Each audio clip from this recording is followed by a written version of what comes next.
Y estamos de regreso en Leña Savioli, ya nos adentramos en el segundo bloque para hablar de la situación hídrica en la provincia de La Pampa, una provincia que lleva años, ¿no?, luchando por sus ríos. Y en esta ocasión tenemos en nuestros estudios al secretario de Recursos Hídricos de la provincia de La Pampa, Néstor Lastiri, y también a la profesora e investigadora de la Universidad Nacional de La Pampa, Beatriz Dillon. Muchísimas gracias a ambos, a ambas por estar hoy aquí.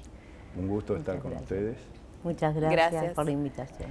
Bueno, en primer lugar les quiero por supuesto preguntar acerca de las miradas. Hemos tenido algunas noticias recientes respecto, bueno, a la provincia de Mendoza, ¿no? ¿Cómo están viendo la relación con Mendoza una vez que, bueno, venció el laudo? El presidente no se pronunció, pero se entiende que, bueno, ya con eso no se puede construir portezuelo y ante eso hay ciertas presiones, ¿no?, por parte de Mendoza, que quiere reflotar proyectos anteriores o buscar nuevos, donde no quiere que otra vez La Pampa se introduzca, en la defensa de esos ríos.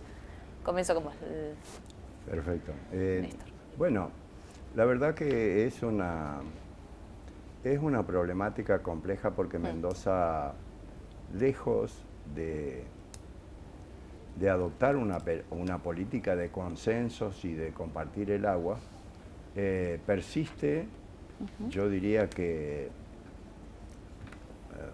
malignamente ya, en lo que no podemos decir otra cosa que es apropiarse del agua, tratar de usarla, tratar de que no pase una gota en este caso para nosotros, para La Pampa, para las cuencas hídricas.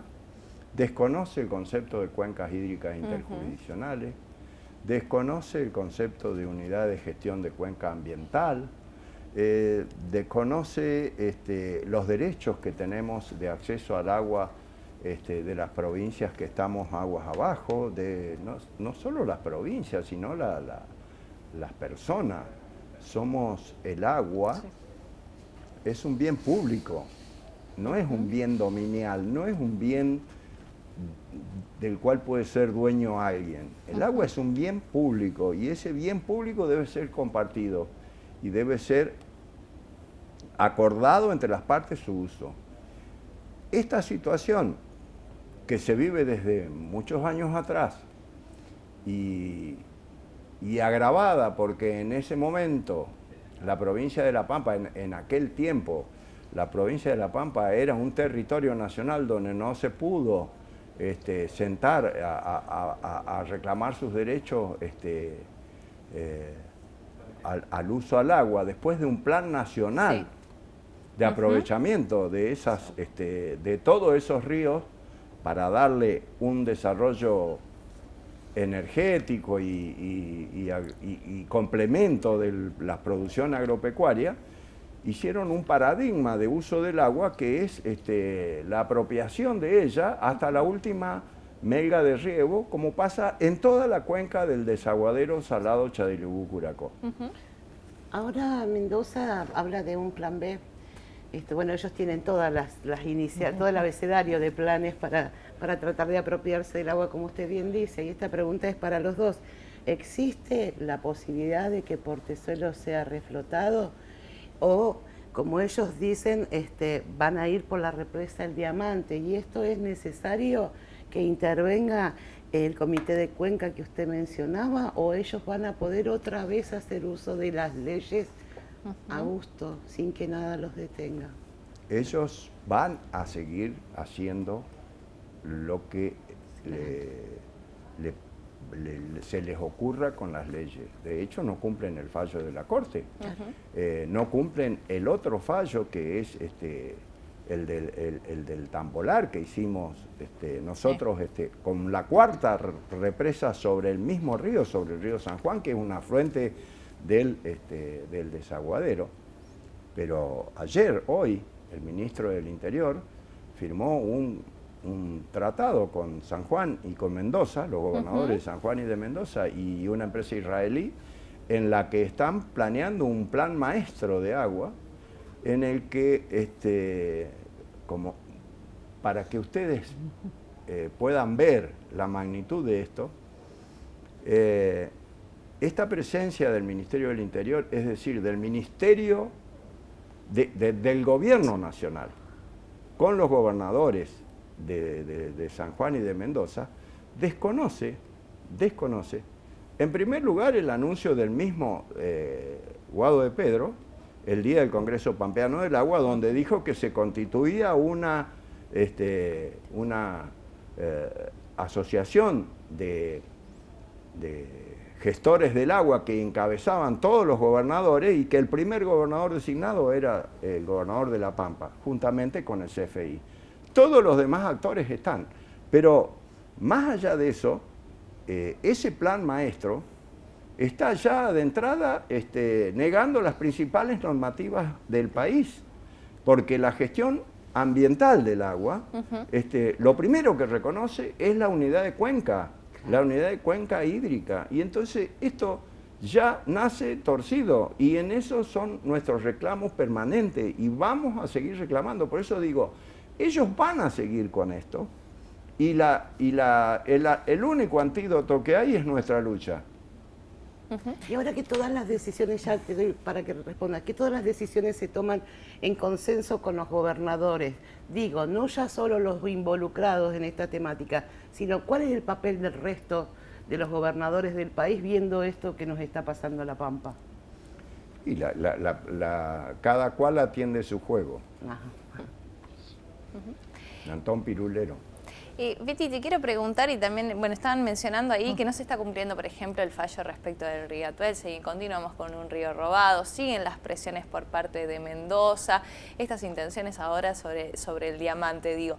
¿Hay alguna falla de la provincia de La Pampa por la cual pueda finalmente lograr que Mendoza, como decía Leni, no tenga un abecedario de planes y que finalmente se cumpla con lo que impone la justicia? Digo, los reclamos que bien nombraba aquí Néstor, siempre, digamos, son por las vías judiciales en la provincia de La Pampa o por los canales legales, digo.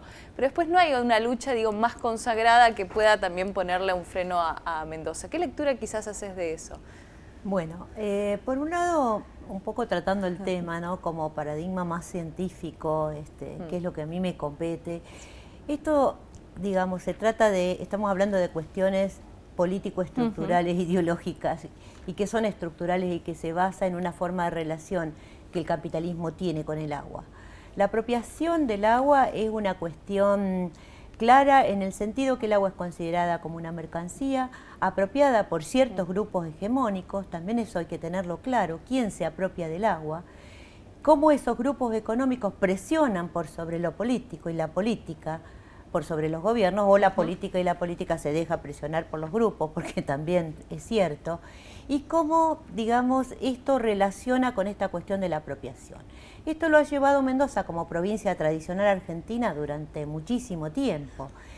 En el caso de La Pampa creo que siempre se propició otro paradigma, porque siempre estuvo por fuera de ese paradigma de la apropiación. Es decir, nunca tuvimos en realidad agua y siempre nosotros pudimos vincularlo con la concepción ideológica más de una idea de la recuperación de un ambiente integral, mancomunado, ¿no? Donde las relaciones entre la sociedad y la naturaleza terminaran permeando de modo positivo para los territorios.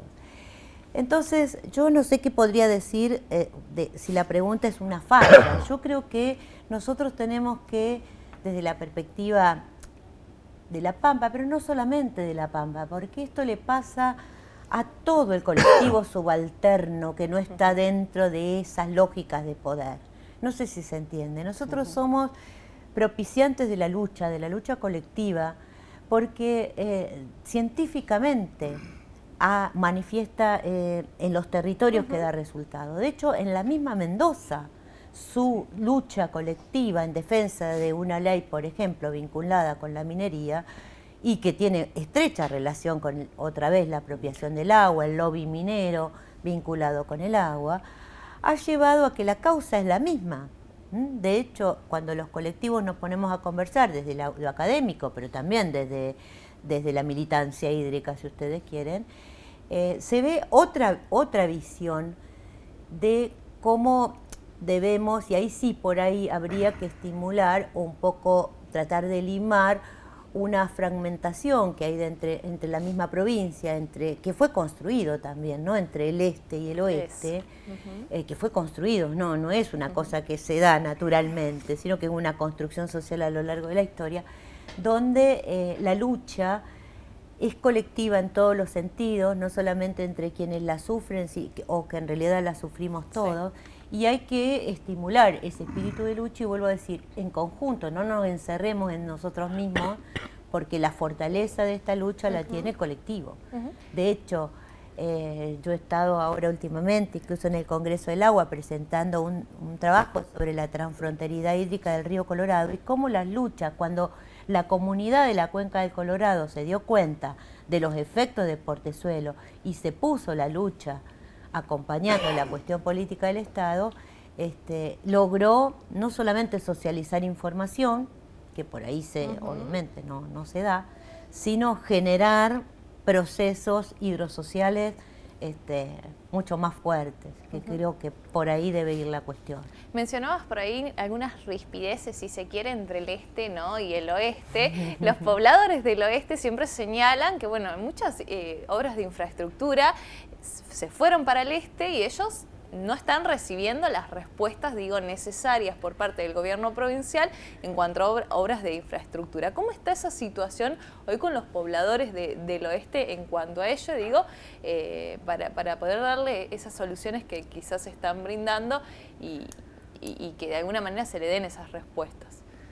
Bueno, en sucesivos estudios, porque La Pampa ha planteado un fuerte, a pesar de que haya sectores interesados que no lo quieran señalar, ha generado a partir del Estado y de los presupuestos del Estado un fuerte desarrollo social y económico en la región. ¿Cómo?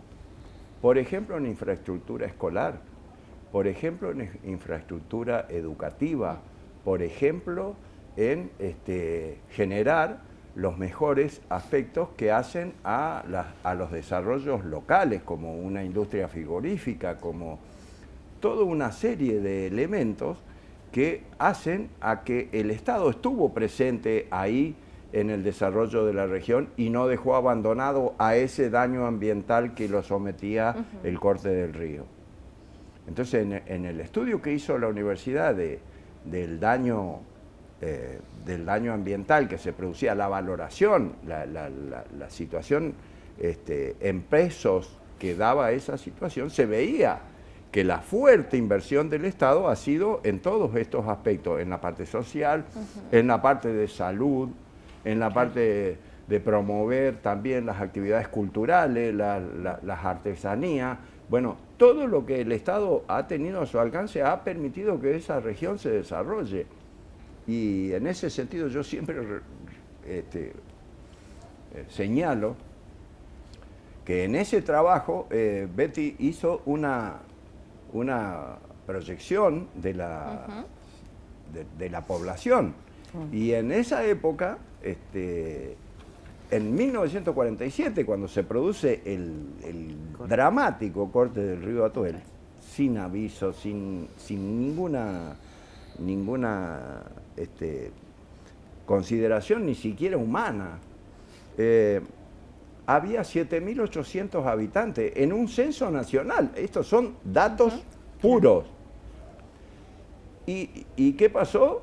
En 2 décadas, en los años posteriores, bajó a 3.200. Fijémonos, si no están en esos números, la magnitud del daño ambiental que se ha producido.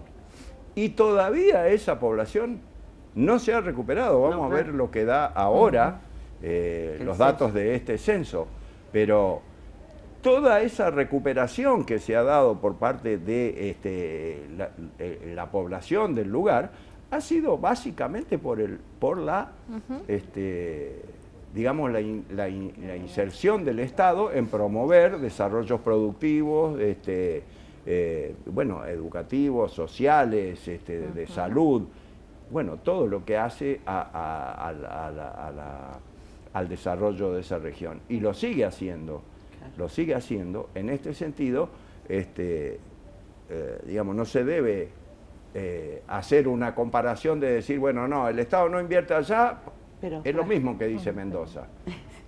¿Para qué quieren el río si no tienen agua ustedes para cuidar? No, lo que el Estado está haciendo es haciendo inversiones en el lugar y está promoviendo un desarrollo.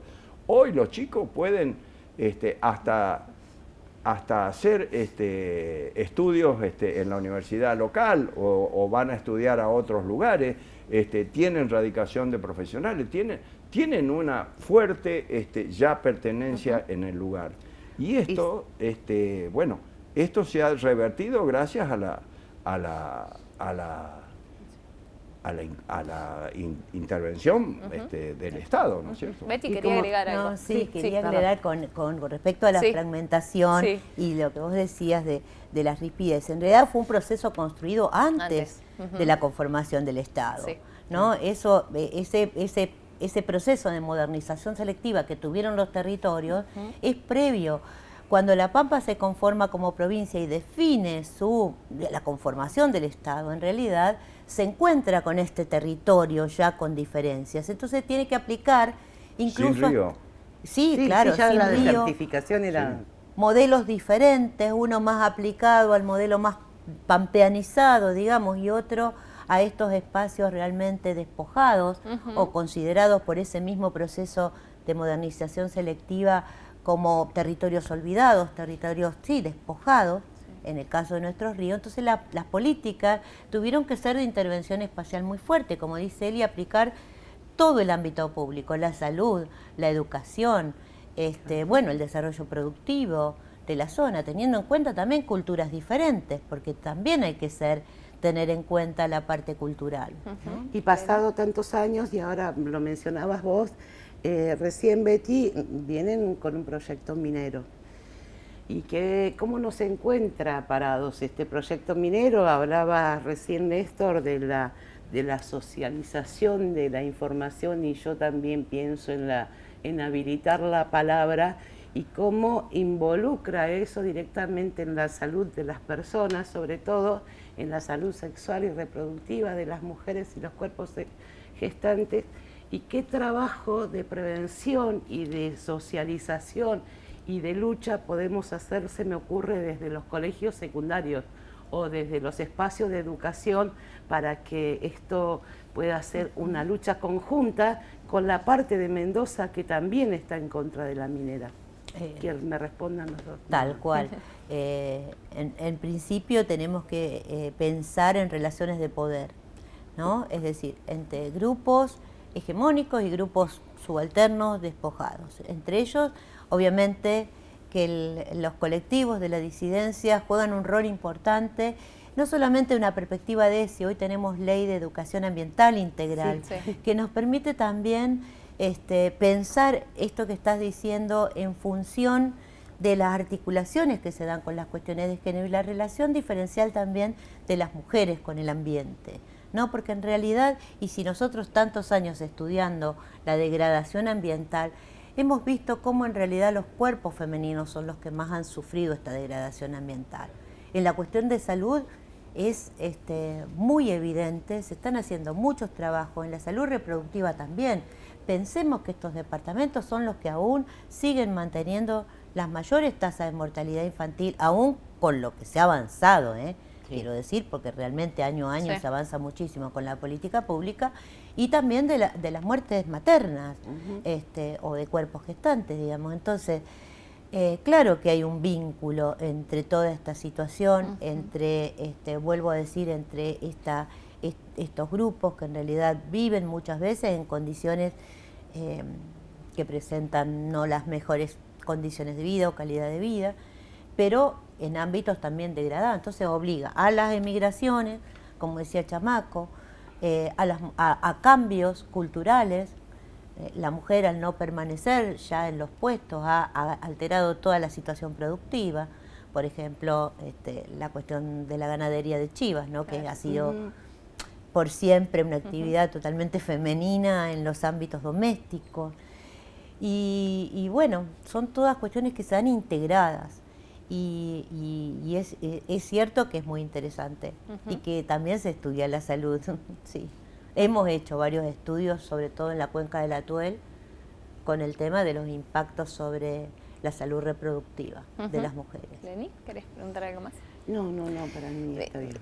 Yo lo que quería saber era si se estaba trabajando o se va a trabajar con los colegios, que me parece que hoy son la fuerza de comunicación territorial que tenemos, con la que contamos. Casualmente en eso estamos, de educación de ESI ya se viene trabajando, Sí. Ahora ya la provincia lanza toda la capacitación para educación ambiental integral, donde el tema hídrico es fundamental, donde la perspectiva social es fundamental, ¿no? En esta nueva concepción de lo hidrosocial dentro de los territorios para las problemáticas hídricas, que es muy interesante. Chamaco. Pero hace años que también venimos nosotros con un programa, con programas de nosotros y otros organismos del Estado, como APA, como Ambiente. Nosotros tenemos un programa que se llama El Agua va a tu escuela, que iniciara el profesor Hernández Buquet y que ha recorrido una a una todas las escuelas de todo el territorio con estas digamos, charlas y sobre todo visualizar o hacerles ver que estamos todos involucrados, tanto en el este como en el sudeste, como en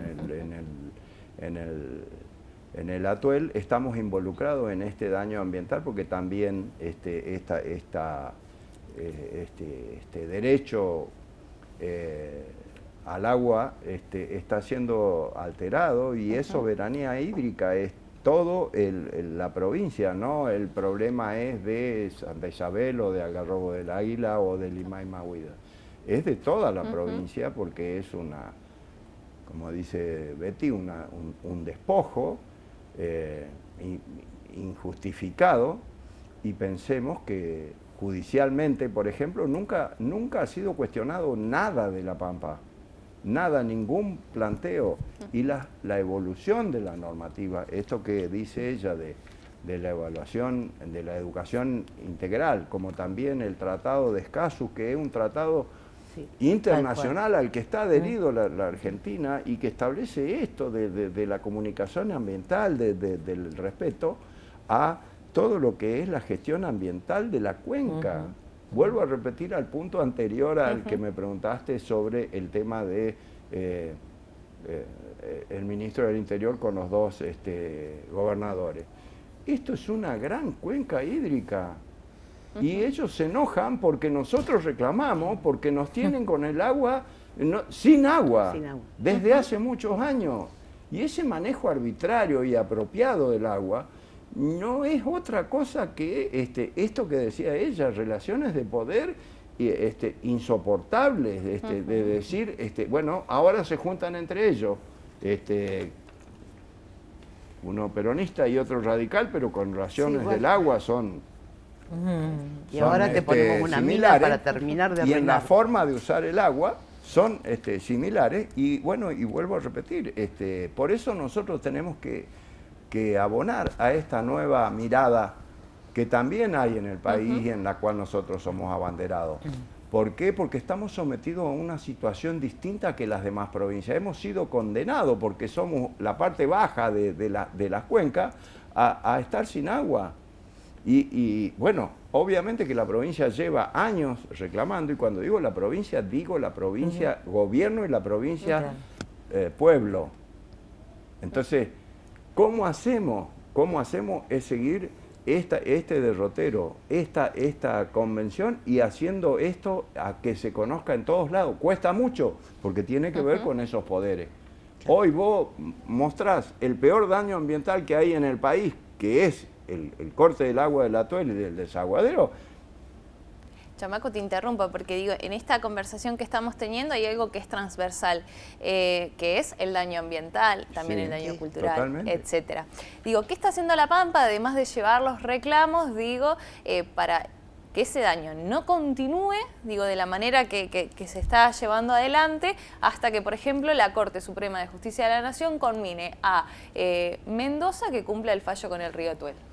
Y hacemos luchas todos los días, desde notas chicas a reclamos periodísticos, a contestación de cualquier loca idea como les han salido ahora, que son todos, este proyecto del hierro indio es un proyecto viejísimo, que ha sido abandonado, que después se vuelve a poner. Son todos intereses económicos, no hablan del agua, hablan de los dólares. El tema de Portezuelo ha desatado una interna entre ellos porque ¿quién se queda con esos dólares? No les importa el agua, no les importa el ambiente, no les importa. Y le molesta cuando alguien, como nosotros, que estamos reclamando legítimamente, digamos, levantemos la voz pidiendo que esto se reconstruya, porque nosotros tenemos el derecho de reconstruir nuestro ambiente y nuestra gravísima desertización. Entonces, la pelea es de todos los días y a toda hora. No hay forma de que digamos, bueno, va por acá o va por acá. Y abarca todo, abarca la justicia, abarca el poder legislativo, abarca el poder judicial y abarca a lo educativo, a lo cultural. Digamos, en la provincia estamos todos. También sumando a lo que dice, lo que decís, Chamaco, el estudio que hemos terminado con la universidad, el estudio para la recomposición ambiental, el estudio de base para la recomposición ambiental, pensando en estos 3,2 metros cúbicos que seguiremos reclamando para el cumplimiento efectivo, pero bueno, que sabemos que va a provocar impactos, cambios de un ambiente que hace 100 años que no tiene agua, que ha cambiado su cultura, y cómo ahora, digamos, tenemos que empezar a trabajar con las comunidades de cómo se piensa un nuevo ambiente, que seguramente no será el mismo, porque ha pasado mucho agua o nada de agua bajo el puente. No ha pasado. O no ha pasado agua bajo el puente, pero no es el mismo porque la situación no es la misma y seguramente esas personas también culturalmente han cambiado. Claro. Hemos pasado generaciones que también han vivido sin agua, entonces hay que recomponer una idea también ahora, digamos, pensando en cómo volvemos a crear un tipo de conciencia ambiental, pero mucho más inclusiva, mucho menos mercantilista del agua, ¿no? Pensando en esta cuestión más armónica de la relación entre las sociedades con la naturaleza, ¿no? Néstor, Beatriz, les quiero agradecer, se nos terminó el tiempo, les agradezco muchísimo. Bueno, muchas gracias. Bueno, muchas gracias. Gracias, Betty. Muchas gracias. Por ahí hay tanta diversidad que cuesta enfocarse en un solo problema, pero es que es tan transversal y a nosotros nos abarca desde todos los puntos de vista que a veces tenemos que extendernos un poco. Muchas gracias. Nosotros nos vamos a despedir, pero antes, por supuesto, quiero agradecerte muchísimo, Leni, por haber estado aquí. Recordanos entonces, presentación del libro, viernes. El viernes 23 de septiembre en la Cámara de Diputadas y Diputados presento mi primer libro. Perfecto.